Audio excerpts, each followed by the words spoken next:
Good morning students. बेटे आज हम करेंगे +1 केमिस्ट्री का नेक्स्ट लेक्चर।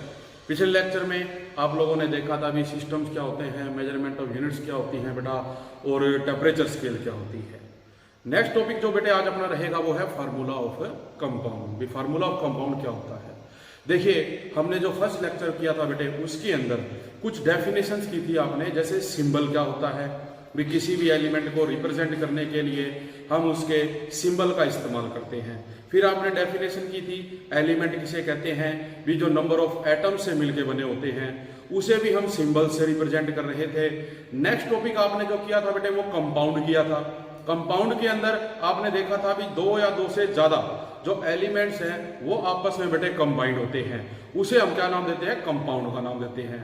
तो आज हम उसी को आगे डिस्कस करेंगे भी वो जो कंपाउंड्स है बेटा उन्हें क्या नाम दिया गया, फार्मूले का नाम दिया गया। और ये जो फार्मूले ऑफ कंपाउंड्स है बेटे ये क्या होता है, इसे हम एक केमिकल फार्मूला भी कह सकते हैं। तो आप ये देखिए भी जो केमिकल फार्मूला है वो क्या होगा। तो जो केमिकल फार्मूला बेटे इसमें जो नंबर ऑफ एटम्स होते हैं किसी भी एलिमेंट के वो कंबाइंड होते हैं एक फिक्स रेशो में इन मोलिकुलर फॉर्म। और जब वो एक फिक्स रेशो में मोलिकुलर फॉर्म में कंबाइंड होते हैं तो वो क्या बनाते हैं, एक केमिकल फार्मूला बनाते हैं। तो आप कह सकते हैं बेटे भी जो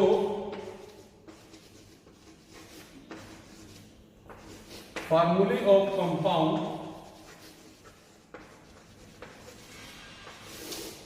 किसे कहते हैं। तो बेटा जो ये फार्मूले ऑफ कंपाउंड्स है, जैसे मैंने भी बताया भी जो केमिकल फार्मूला होता है उसमें आपके दो या दो से ज्यादा जो एटम्स है बेटा किसी एलिमेंट के वो कंबाइंड होते हैं। तो उसका जैसे एग्जांपल मान के चलिए आपके पास है बेटा कैल्शियम,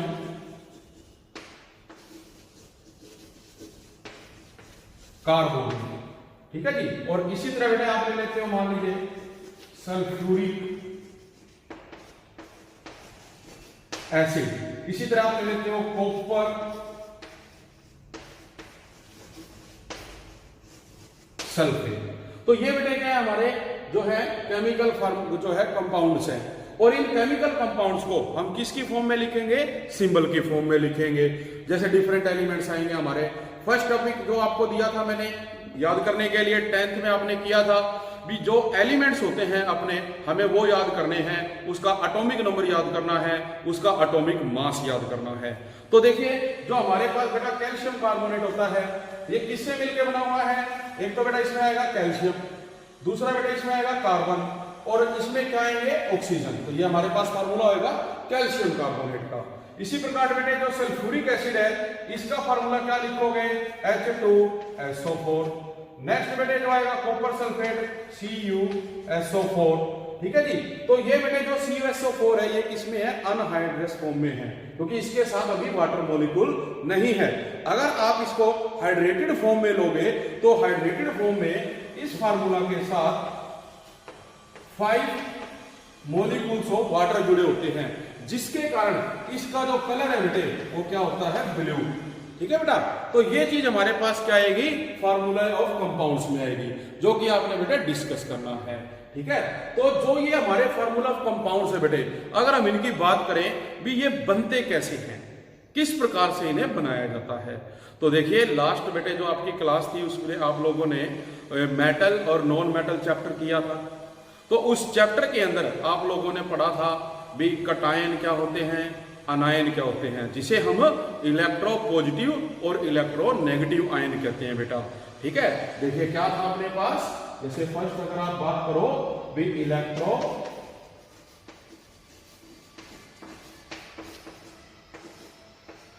पॉजिटिव, ठीक है बेटे, और इसे हम क्या नाम देते हैं, कटायन का।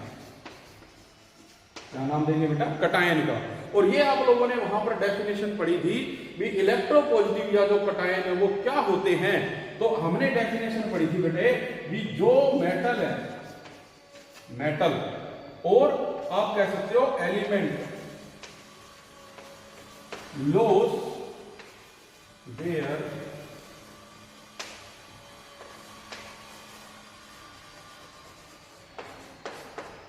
outermost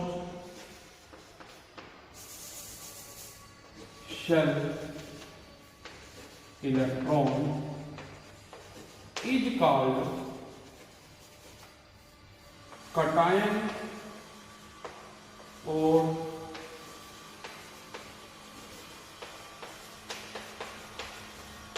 इलेक्ट्रोपॉजिटिव एलिमेंट्स और मेटल्स। तो हम इन्हें नाम देंगे एलिमेंट्स या मेटल का, जिनके ऊपर बेटे क्या होता है, पॉजिटिव चार्ज आ जाता है। सेम इसी तरह से अगर आप बात करोगे अगले एलिमेंट कंपाउंड की, जैसे कि आपने देखा कि ये है इलेक्ट्रोपॉजिटिव, इसी प्रकार मान लीजिए आप बेटे अगला करते हो जिसके अंदर आपके पास आएगा इलेक्ट्रोनेगेटिव। सेकंड पॉइंट आपका क्या रहेगा, इलेक्ट्रो नेगेटिव, और जिसको आप क्या नाम देते हैं, अनायंस का नाम देते हैं बेटे।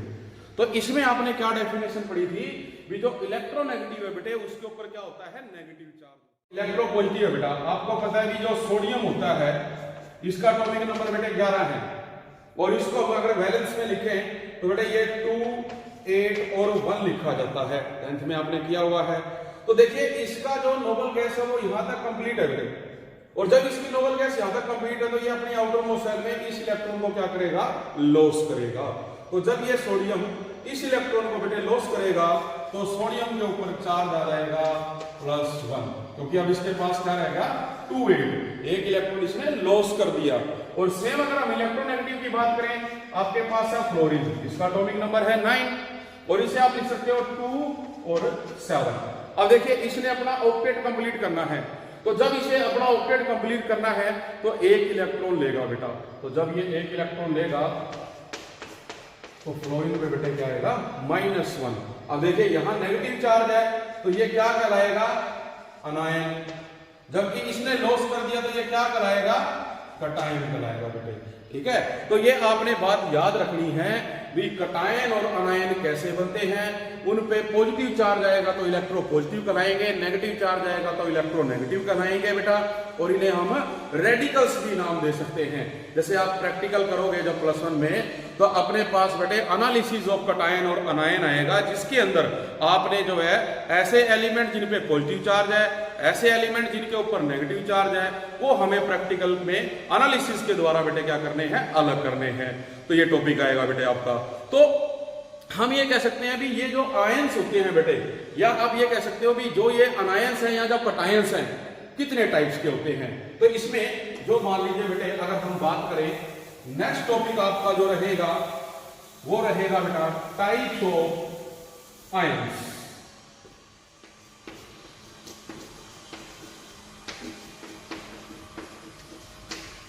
Types of ions.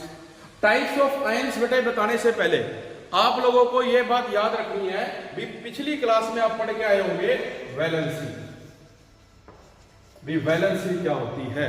और आपने पढ़ा था भी वैलेंसी क्या होती है, जो आउटर मोस्ट शेल में बेटे इलेक्ट्रॉन होते हैं हम उनको क्या कहते हैं, वैलेंसी कहते हैं। अब या तो कोई एलिमेंट क्या करेगा, गेन करेगा, या कोई बेटा क्या करेगा, लॉस करेगा।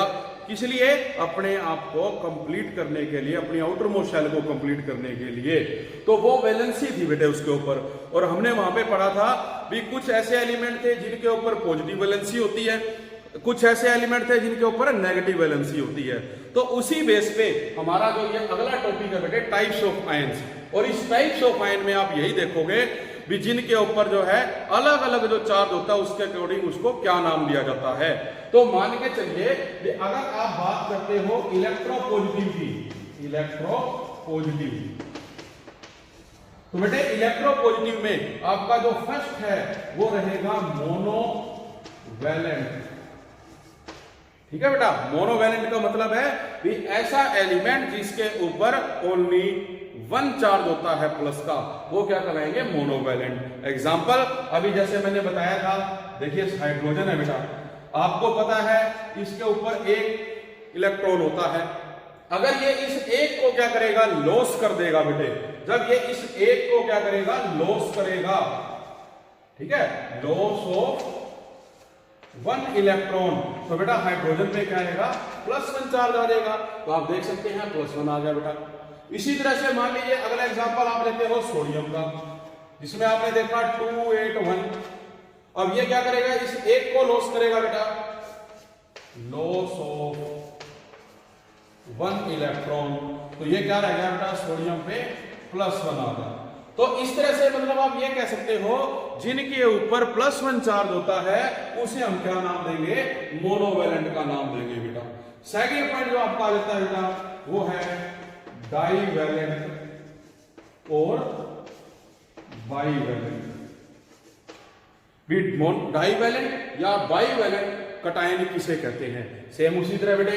अब यहां हमने कहा था भी एक डाई या बाई में क्या कहोगे, जो 2 लॉस करता है। एग्जाम्पल के लिए आप ले सकते हो बेरिलियम, आप ले सकते हो मैग्नीशियम, आप ले सकते हो कैल्शियम।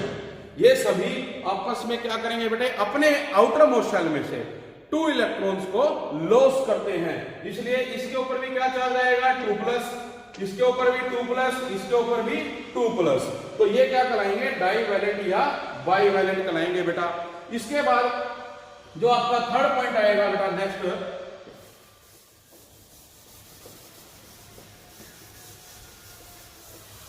थर्ड पॉइंट आएगा बेटा आपका ट्राईवैलेंट। ट्राईवैलेंट का मतलब है जो 3 इलेक्ट्रॉन बेटे लॉस करेगा। तो 3 के लिए आप एग्जांपल ले लो बोरॉन का, आप एग्जांपल ले लो बेटे एल्यूमिनियम का, और भी बहुत से हैं। अब आप बोरॉन को क्या लिख सकते हो, 2,3, एल्यूमिनियम को क्या लिख सकते हो, 2,8,3। अब देखो जो बोरॉन है बेटे, ये जब इन 3 को लॉस करेगा तो ये किस में कन्वर्ट हो जाएगा, हीलियम गैस में। जब एल्यूमिनियम बेटे इन 3 को लॉस करेगा तो किस में कन्वर्ट हो जाएगा, नियोन गैस में। तो इस तरह से जब ये 3 लॉस कर रहे हैं तो इसके ऊपर क्या आएगा, जैसे आप लिख रहे हो +3, तो जिन पे बेटे +3 चार्ज होगा वो क्या कहलाएंगे, ट्राईवैलेंट कहलाएंगे बेटे। ठीक है जी। नेक्स्ट इसके बाद बेटे जो आएगा, नेक्स्ट है बेटे आपका टेट्रावैलेंट। टेट्रावैलेंट कटायन, नाम से पता चल रहा है बेटे, टेट्रा मीन्स जिसके ऊपर 4 होगा बेटे चार्ज। ठीक है, तो हमें क्या करने हैं, ऐसे एग्जांपल लेने हैं जिसके ऊपर 4 होता है। तो आपको पता है जैसे कार्बन वाला हमने किया था बेटे, कार्बन का एटॉमिक नंबर कितना है, 6, और ये क्या लिखा जाएगा, 2 और 4। तो देखिए इसके आउटर मोस्ट शेल में 4 इलेक्ट्रॉन है बेटा। अब ये इसे लॉस भी कर सकता है और 4 इलेक्ट्रॉन बेटे गेन भी कर सकता है अपना ऑक्टेट कंप्लीट करने के लिए। तो ये डिपेंड करेगा भी इसके साथ वाला एलिमेंट जो जुड़ा हुआ है वो इलेक्ट्रो पॉजिटिव है या इलेक्ट्रो नेगेटिव है। ठीक है, इसलिए आप ये कह सकते हैं भी अगर हम मान के चलें भी कार्बन जो है बेटा ये +4 और -4 दोनों टाइप की जो है टेट्रावैलेंसी शो करेगा। इसके अलावा और भी बहुत से एग्जांपल हैं, जैसे आप मान के चलिए लेड है बेटा Pb, इसके ऊपर भी क्या होता है +4। इसी तरह से मान लीजिए स्टेनियस लेते हो Sn, इसके ऊपर भी बेटा +4 होता है। तो ये किसके एग्जांपल थे, जो आयंस है बेटा, मोनोवैलेंट, बाईवैलेंट, ट्राईवैलेंट, टेट्रावैलेंट। किसमें, इलेक्ट्रोपॉजिटिव में, जिनके ऊपर क्या है, पॉजिटिव चार्ज है। सेम इसी तरह से अगर हम बात करेंगे इलेक्ट्रोनेगेटिव की, इसकी बात करोगे इलेक्ट्रो नेगेटिव, इलेक्ट्रोनेगेटिव की बेटा, तो इसमें भी आपके पास क्या आएगा, मोनो वैलेंट अनायन। दूसरा बेटा आपका आएगा इसमें बाईवैलेंट अनायन। थर्ड बेटा इसमें आएगा आपका ट्राईवैलेंट अनायन। और फोर्थ क्या आएगा बेटा, टेट्रावैलेंट अनायन। ठीक है जी, तो ये अनायन आ गए। मोनोवैलेंट में आप एग्जांपल देखोगे भी, जो क्या करेंगे, एक इलेक्ट्रॉन गेन करते हैं बेटे, जिसपे -1 चार्ज होता है, तो वो सभी क्या कहलाएंगे, मोनोवैलेंट अनायन कहलाएंगे। एग्जांपल के लिए आप कह सकते हो जैसे F- होता है बेटा, क्लोरीन पे -1 होता है, ब्रोमीन पे -1 होता है। तो ये क्या है, मोनोवैलेंट अनायन है बेटे। और कोई जरूरी नहीं हमने यही लेने हैं, अपने पास दूसरे एग्जांपल भी हो सकते हैं। सेम है में बाईवैलेंट अनायन है बेटे, जैसे ऑक्सीजन है। ठीक है, ऑक्सीजन का एटॉमिक नंबर बेटे कितना होता है, 8। ये क्या करेगा, इसको हम लिख सकते हैं 8 को 2 और 6। जब हमने इसको 2 और 6 लिखा तो देखिए इसके आउटर मोस्ट शेल में कितने हैं, 6। इसे क्या करना है, अपना ऑक्टेट कंप्लीट करना है। और जब अपना ऑक्टेट कंप्लीट करना है तो ये 2 इलेक्ट्रॉन्स क्या करेगा, गेन करेगा। तो बेटा जब ये 2 इलेक्ट्रॉन गेन करेगा तो ऑक्सीजन पे हम क्या लिखेंगे, 2-। और जब हम इस पे 2- लिख रहे हैं, इसको अगर आप लिखे -2, ठीक है बेटे, तो इसने क्या किया, 2 तो थे ही, 6 थे, 2 और ले लिए तो टोटल कितने हो गए 8। तो ये अपने पास आ गया बेटा। तो इस तरह से आप कह सकते हो और 2 माइनस हो जाएगा बेटा। और इसके अलावा भी एग्जांपल ले लोगे जिनके ऊपर क्या होता है -2 चार्ज आता है।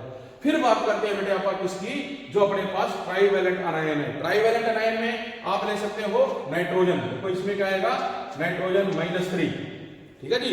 इसी तरह से आप ले सकते हो फास्फोरस -3।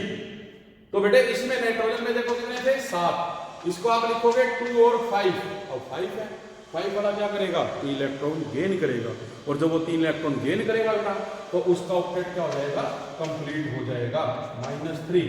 तो ये कितने हो गए 10, जिसको आप क्या लिखोगे 2 और 8।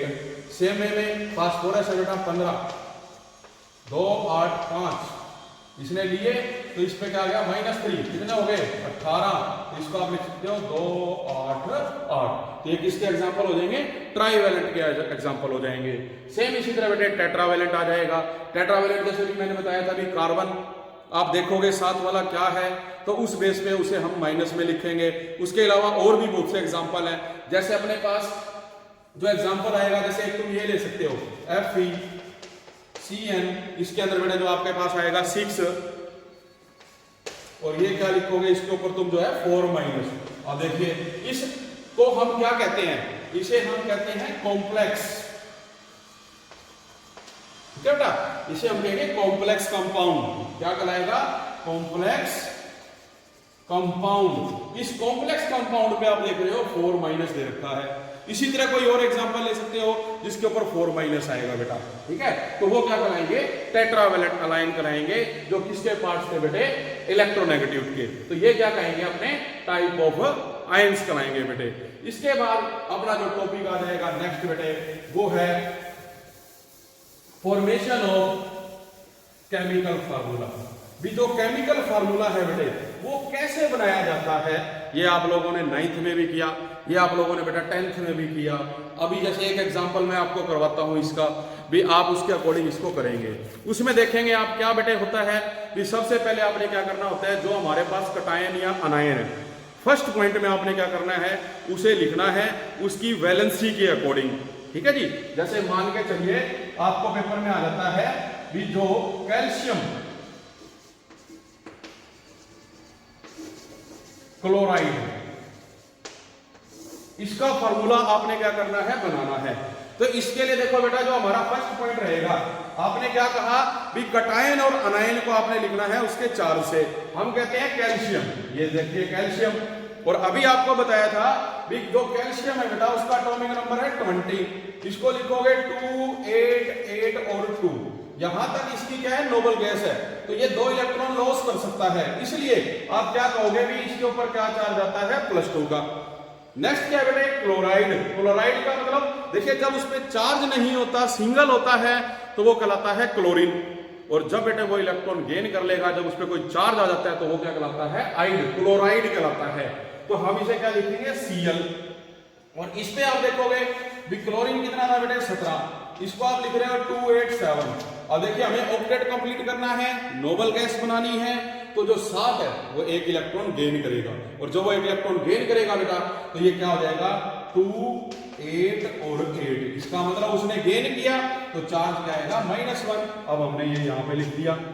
तो फर्स्ट स्टेप हमारा क्या है भी जो आपके पास कटायन है और जो अनायन है विद देयर वैलेंसीज आपने यहाँ पे राइट करने हैं। सेकंड पॉइंट में आपने क्या करना है बेटा भी अगर कोई कॉमन फैक्टर है वो ले लीजिए, और उसके साथ साथ जो उसके ऊपर चार्ज है पॉजिटिव एंड नेगेटिव वो आप वहां से खत्म कर देंगे। तो देखिए यहाँ 1 और 2 है, कॉमन कुछ नहीं है, तो हम क्या करेंगे जो प्लस और माइनस है उसको यहाँ से हटा देंगे। तो आपके पास क्या आएगा कैल्शियम पे 2 आएगा और क्लोरीन पे 1 आएगा बेटे। सेकंड स्टेप हो गया हमारा। थर्ड स्टेप क्या कहलाता है क्रिस क्रॉस। थर्ड स्टेप क्या कहलाता है क्रिस क्रॉस, मीन्स जो इसके ऊपर बेटे आप देख रहे हो भी ये चार्ज दिखाई दे रहा है, इसे आपने क्रिस क्रॉस कर देना है। इस प्रकार से देखिए कैल्शियम पे 2 है, क्लोरीन पे 1 है, तो इसको इसके साथ और इसको इसके साथ आप क्या करेंगे क्रिस क्रॉस करेंगे, क्रिस क्रॉस, ठीक है जी, कर दिया बेटा। तो इसके बाद देखिए आपके पास क्या बनेगा, तो हमारा फार्मूला है CaCl2। तो ये अपना फार्मूला बन गया CaCl2 कैल्शियम क्लोराइड का बेटा। इसी तरह से दूसरा एग्जांपल है, बस आपने याद क्या रखना है भी उनपे चार्ज कितना है, ठीक है, और जो चार्ज है बेटे उसके अकॉर्डिंग वो आपस में क्या होंगे, कंबाइंड होंगे। अगर हम देखें एक एग्जांपल और अगर करके देखें इसी के अंदर,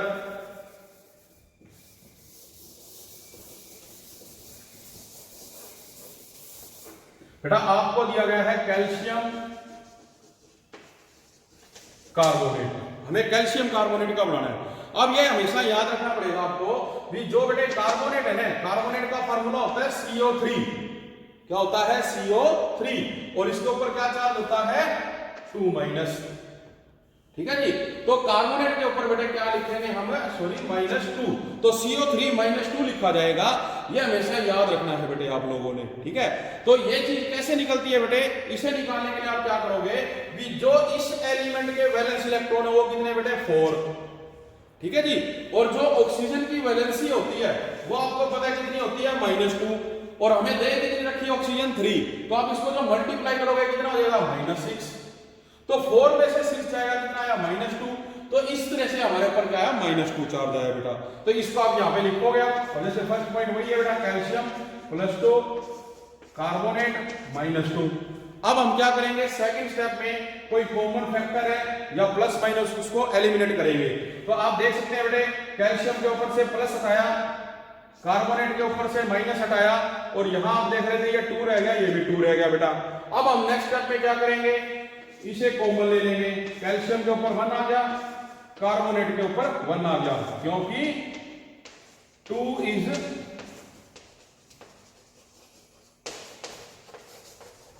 कॉमन फैक्टर बेटा। और अब आप फोर्थ स्टेप में क्या करोगे, क्रिस क्रॉस करोगे, तो इसको बेटा इसके साथ और इसको इसके साथ, तो ये आपका कंपाउंड बन गया कैल्शियम कार्बोनेट। तो इस तरह से जो फार्मूला ऑफ कंपाउंड है बेटे वो आपने क्या करने हैं, प्रिपेयर करने हैं, ठीक है। तो ये अपना क्या हो जाएगा, कैल्शियम कार्बोनेट का फार्मूला बन जाएगा बेटा। नेक्स्ट टॉपिक बेटा जो आप लोगों ने करना है वो है कैलकुलेशन ऑफ मोलिकुलर मास।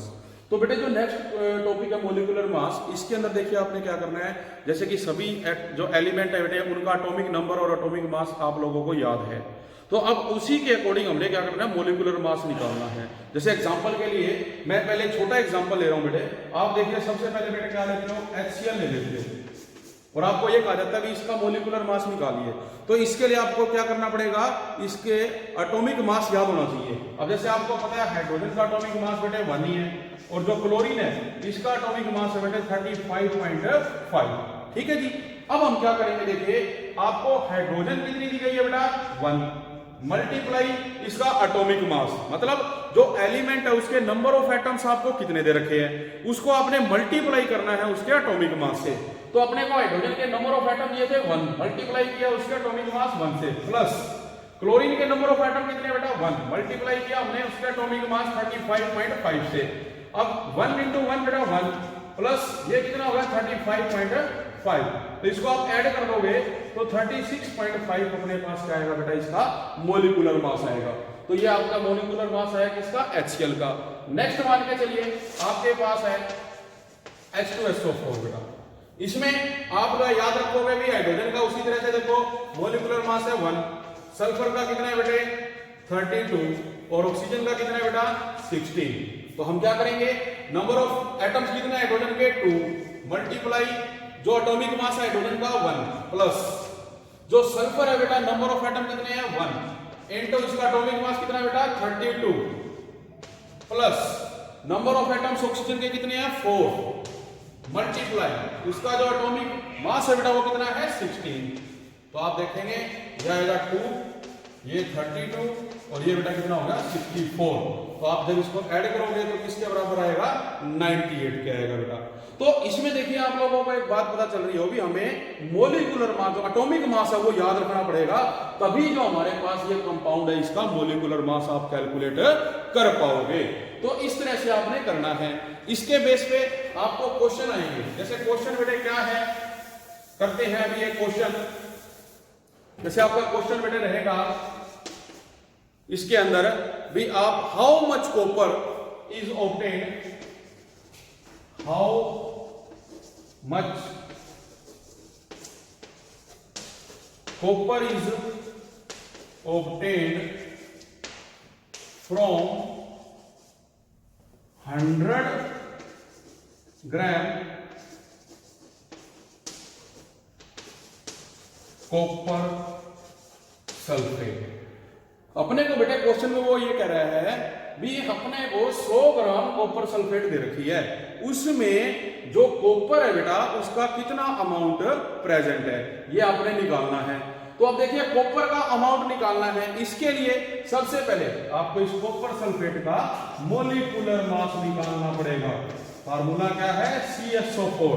तो इसके अंदर देखिए आप क्या करेंगे, सबसे पहले कॉपर के नंबर ऑफ एटम बेटा होते हैं 1 इंटू इसका जो एटॉमिक मास है बेटा वो है 63.5 प्लस अब सल्फर देखेंगे नंबर ऑफ एटम है बेटा इसमें 1, एटॉमिक मास कितना है इसका 32 प्लस ऑक्सीजन कितने है बेटे नंबर ऑफ एटम 4 और इसका एटॉमिक मास कितना रहेगा 16। अब इन सभी को आप जोड़ देंगे 63.5 प्लस 32 ये आपका आ गया 64।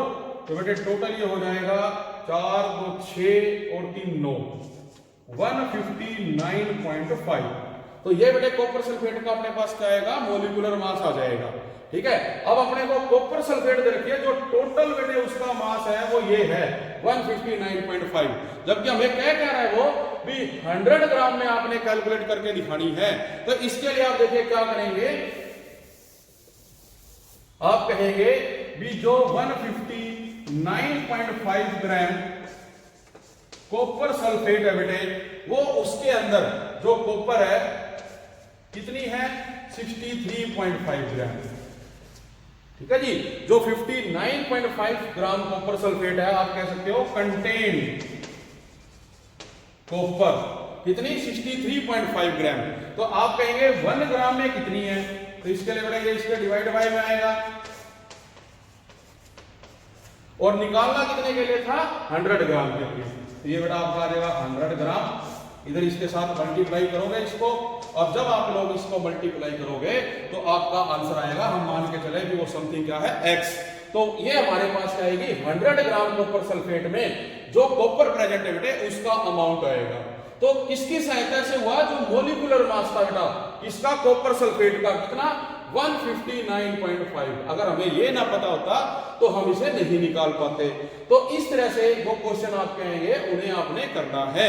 इसी चीज को अगर हम ऐसे ना करें, सिंपल आपको उसने क्या कहा होता भी आपके पास कॉपर सल्फेट प्रेजेंट है और उसके अंदर वो ये कहता है कि जो परसेंटेज ऑफ सल्फर है वो कैलकुलेट कीजिए, उसको आपने कैलकुलेट करना है। तो वो भी बेटे बिल्कुल आसान है।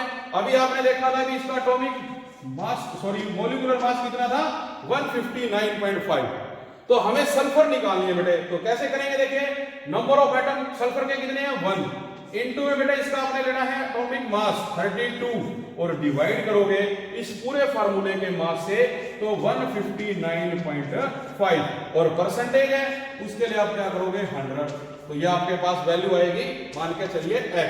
इसी तरह से आप अगर निकालना चाहते हो ऑक्सीजन की तो आप क्या करेंगे, ऑक्सीजन के एटम कितने बेटा 4 इंटू में उसका मास कितना है 16 डिवाइडेड बाय 159.5 इंटू में 100।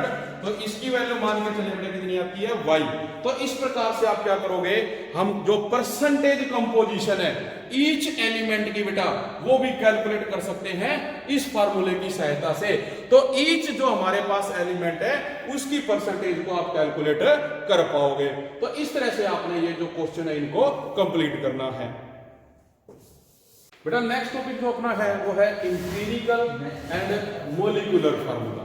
इंपीरिकल फार्मूला क्या होता है और मोलिकुलर फार्मूला क्या होता है। बेटा इससे पहले जैसे हम अगर कहें भी केमिकल फार्मूला क्या होता है, सबसे पहले जो बात आती है chemical formula.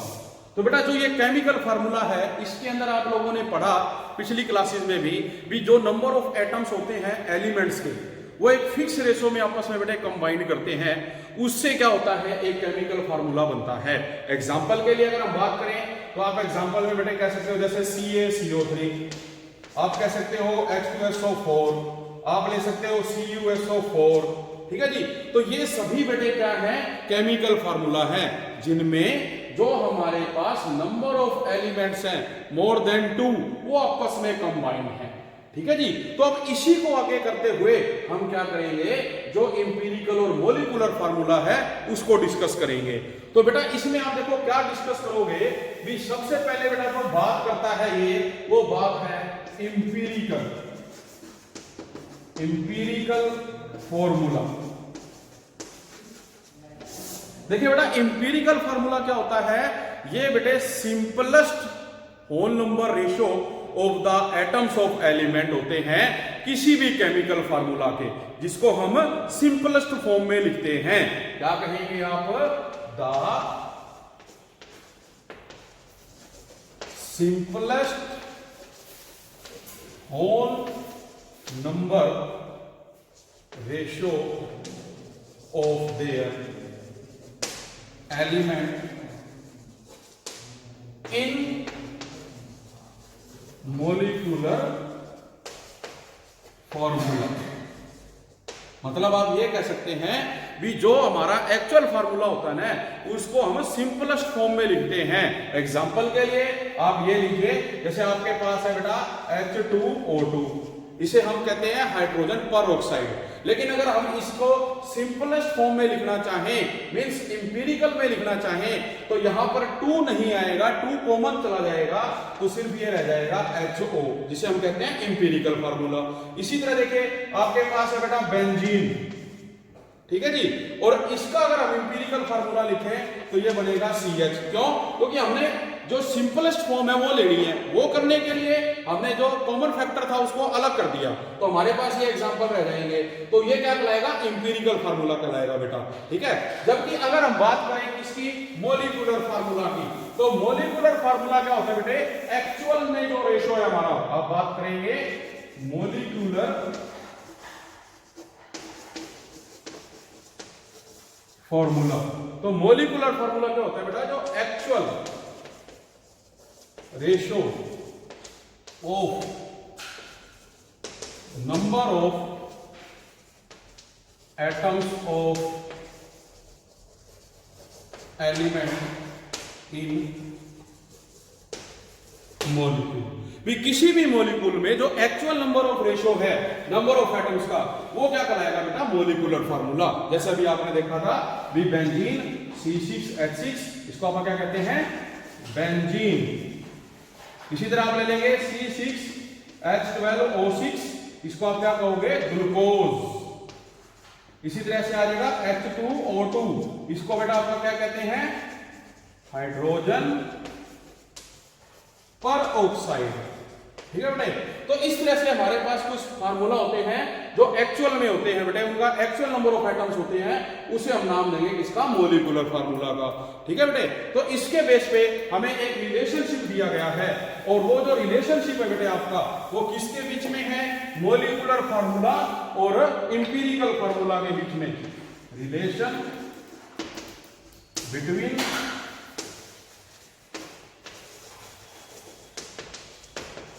empirical and molecular formula. तो बेटा ये क्या होता है, देखिए ये होता है molecular formula equal to n into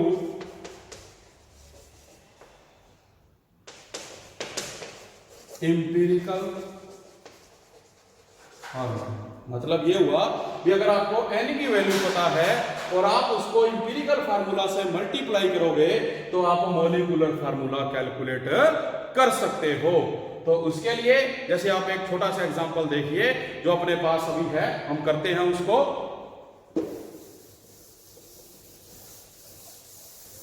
बेटा इस एग्जांपल में क्या होगा, आपको अलग अलग एलिमेंट की परसेंटेज दी हुई आएगी, और उन परसेंटेज के बेस पे आपने क्या करना है, जो इंपीरिकल फार्मूला है और जो मॉलिक्यूलर फार्मूला है वो कैलकुलेट करना है। तो उसके लिए देखिए आपके पास जो कंपाउंड है, सबसे पहले आपने क्या लिखना है, एलिमेंट। एलिमेंट मान लो आपको दे दिया कार्बन, हाइड्रोजन और ऑक्सीजन बेटे उसने, ठीक है। उसके बाद बेटे उसने दे रखी है इनकी परसेंटेज, भी जो हमारे पास इंपीरिकल फार्मूला उसकी जो परसेंटेज है बेटे वो आपको उसने दे रखी है, और वो जो परसेंटेज है बेटे वो कितनी है 34.6। जो हाइड्रोजन है बेटा इसकी दे रखी है 3.85 और ऑक्सीजन की दे रखी है 61.55। देखिए आपने अब क्या करना है, इसका एटॉमिक मास लिखना है। कार्बन का एटॉमिक मास बेटे आपको पता है 12, हाइड्रोजन का 1, ऑक्सीजन का कितना होता है 16। तो ये बेटे आपके पास हो गया। अब आपने क्या करना है, आगे जो अपने पास बेटे इसके अंदर एटॉमिक रेशियो है वो कैलकुलेट करना है। तो इसके लिए देखिए सबसे पहले आप क्या करोगे, ग्राम एटम्स कैलकुलेट करोगे। तो ग्राम एटम्स कैलकुलेट करने के लिए आप क्या करेंगे, जो परसेंटेज है उसको डिवाइड करेंगे एटॉमिक मास से। सबसे पहले जैसे है 34.6 किससे होगा बेटा 12 से, ये वैल्यू आपकी आएगी अप्रोक्सीमेट 2.88।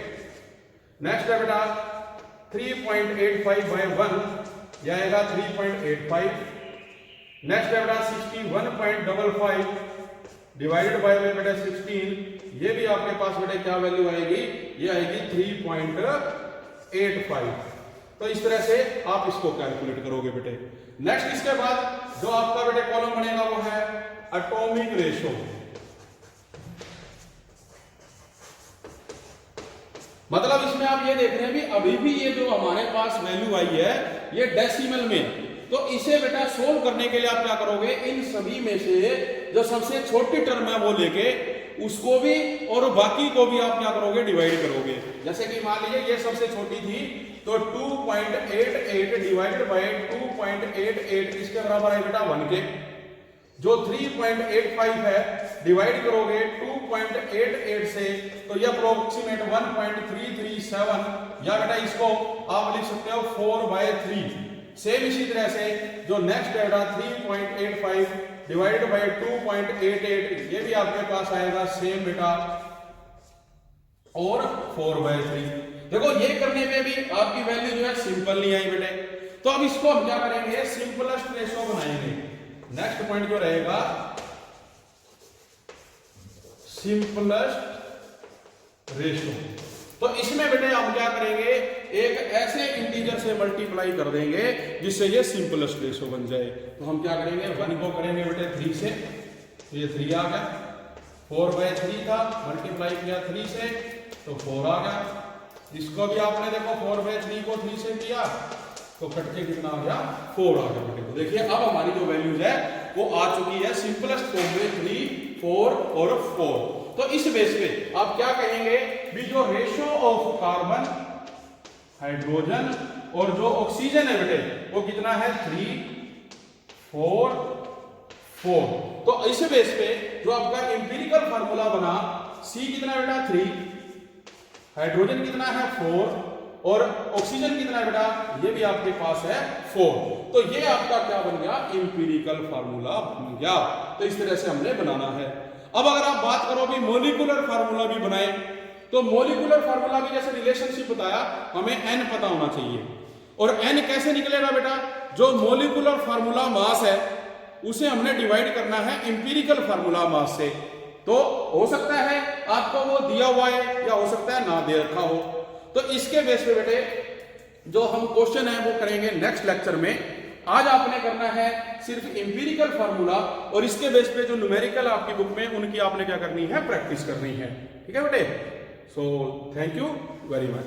हाँ बच्चों देखिए अभी आपने सीखा भी इंपीरिकल फार्मूला कैसे कैलकुलेट किया जाता है।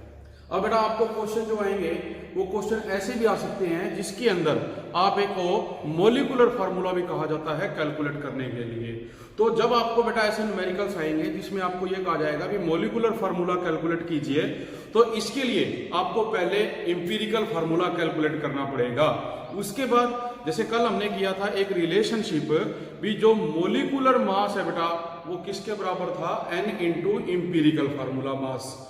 तो हमें n चाहिए, तो n निकालने के लिए जो मोलिकुलर फार्मूला मास आप उसको डिवाइड करोगे इंपीरिकल फार्मूला मास से। कई बार क्या होता है जो क्वेश्चन आपको दिया हुआ आता है उस क्वेश्चन में मोलिकुलर मास आपको दिया हुआ भी आ सकता है।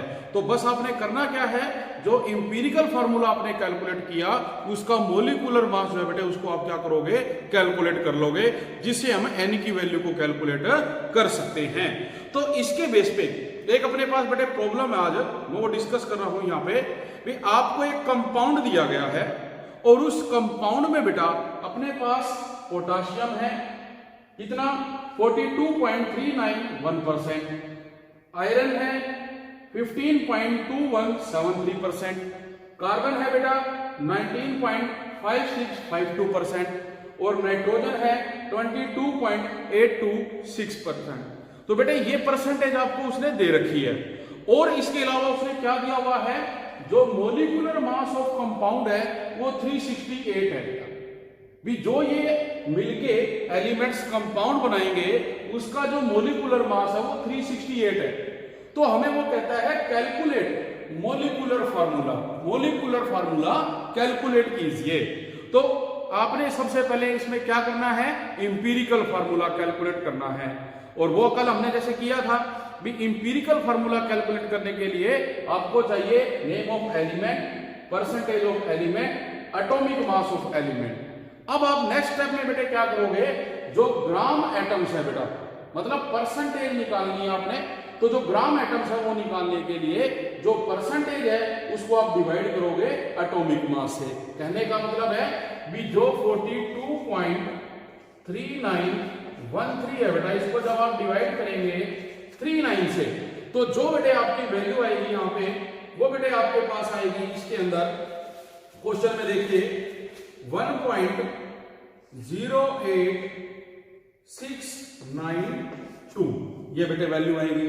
सेकंड फिर आप क्या करेंगे, जो आयरन है बेटे उसके लिए जो 15.2173 है इसे डिवाइड करेंगे 56 से, इसकी जो वैल्यू आएगी 0.27178 ये बेटा आएगी। फिर आप करेंगे कार्बन को, इसकी है बेटा 19.5652 डिवाइडेड बाय में 12, ये आएगा आपका 1.63083।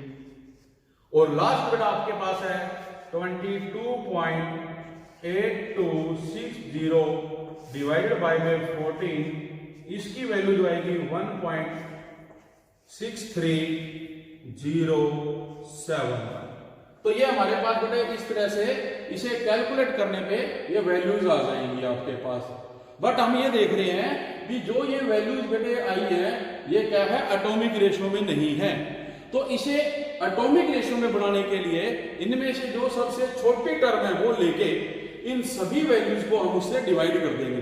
तो आप देख रहे हैं इन सभी में जो ये वैल्यू है 0.27178 ये स्मॉलेस्ट वैल्यू है।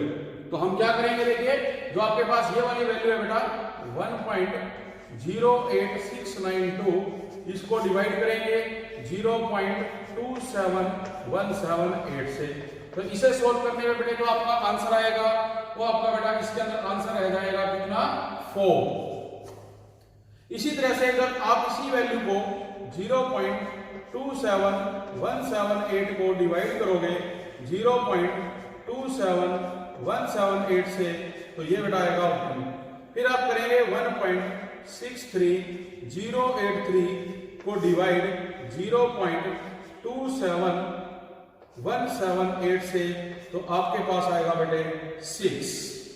और इसी तरह नेक्स्ट है जो 1.63071 अगेन बेटा डिवाइड बाय 0.27178, तो बेटा ये क्या आएगा हमारे पास 6। तो देखिए जो एटॉमिक रेशियो है वो हमारे पास आया 4166। तो हम इसे सिंपलेस्ट रेशियो में लिखेंगे। तो सिंपलेस्ट रेशियो बेटा आपका हो गया 4 1 6 और ये 6। ठीक है जी। अब आपने क्या करना है, आपने बेटे रेशियो करना है। अपने पास क्या देखिए पोटाशियम रेशियो है बेटे आयरन बेटे 6।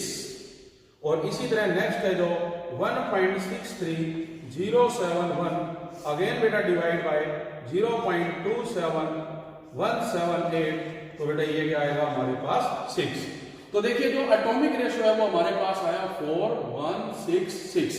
तो हम इसे सिंपलेस्ट रेशियो में लिखेंगे। तो सिंपलेस्ट रेशियो बेटा आपका होगा 4:1:6 और ये 6। ठीक है जी। अब आपने क्या करना है, आपने बेटे रेशियो करना है। अपने पास क्या देखिए, पोटाशियम रेशियो है बेटे आयरन, कार्बन और नाइट्रोजन। इसी तरह हम इनकी वैल्यूज को लेंगे 4:1:6:6। तो देखिए जो पोटाशियम है बेटा वो कितना है 4, तो आपके पास आ गया K4। आयरन है बेटा कितना 1, तो ये हो जाएगा Fe। कार्बन कितना है 6 और नाइट्रोजन भी कितना है 6। तो ये बेटे हमारे पास क्या आ गया, एम्पिरिकल फॉर्मूला। एम्पिरिकल फॉर्मूला जिसे हम कहेंगे। ठीक है जी। अब इस एम्पिरिकल फॉर्मूला का आप क्या करोगे, जो मोलिकुलर मास है बेटा वो कैलकुलेट करोगे। उसके बाद हम n की वैल्यू को कैलकुलेट करेंगे। इसके लिए हम क्या करते हैं बेटा, देखिए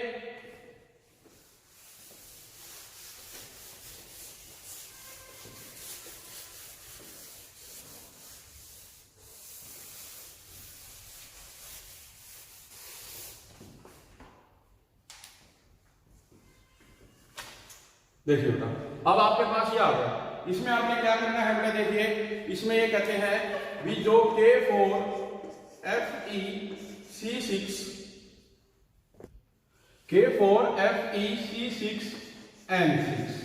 तो इसका बेटा आप क्या करेंगे, मोलिकुलर फार्मूला कैलकुलेट करेंगे जैसे कल आपको सिखाया गया था।